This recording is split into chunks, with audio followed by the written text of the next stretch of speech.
जय श्री कृष्णा। राधे राधे।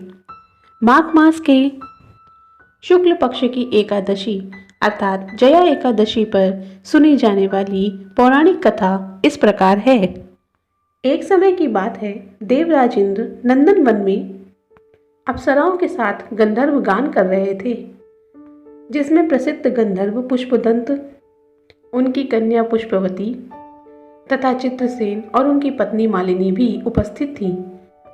इस विहार में मलिनी का पुत्र पुष्पवान और उनका भी पुत्र माल्यवान भी वहां उपस्थित हो गए और गंधर्व गान में साथ देने लगे।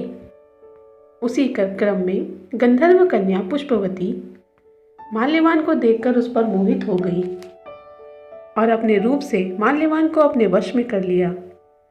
इस कारण दोनों का ही चित्त चंचल हो गया। वे स्वर और ताल के विपरीत गान करने लगे। इसे इंद्र ने अपना अपमान समझा और दोनों को श्राप देते हुए कहा, तुम दोनों ने न सिर्फ यहाँ की मर्यादा का उल्लंघन किया है, बल्कि हमारे आदेश का भी अनादर किया है।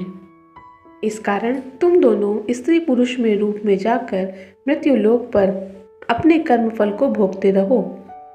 इंद्र के श्राप से दोनों भूलोक में हिमालय आदि पर्वत पर अपना जीवन दुख पूर्वक बिताने लगे। दोनों की निद्रा तक गायब हो गई।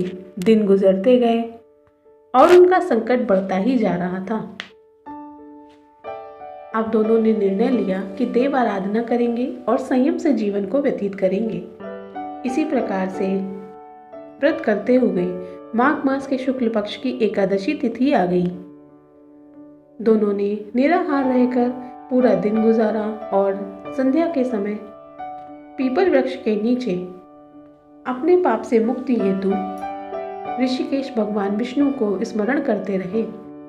रात्रि बीत गई पर वे दोनों सोए नहीं। दूसरे दिन प्रातः इन दोनों को इसी पुण्य प्रभाव से पिशाच योनि से मुक्ति मिल गई और दोनों को ही पुनः अप्सरा का नवरूप प्राप्त हुआ और वे दोनों स्वर्गलोक की ओर प्रस्थान कर गए। उस समय सभी देवताओं ने उन पर पुष्प वर्षा करी और देवराज इंद्र ने भी उन्हें क्षमा कर दिया।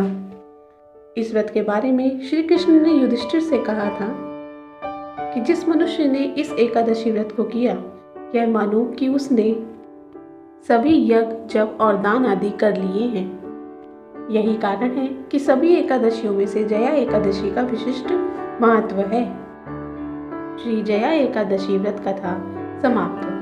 हे भगवान विष्णु, आपकी यह कथा सुनने वाले, बोलने वाले और पुकारा भरने वालों की सभी इच्छाओं को पूर्ण करना, सब पर अपनी कृपा बनाए रखना।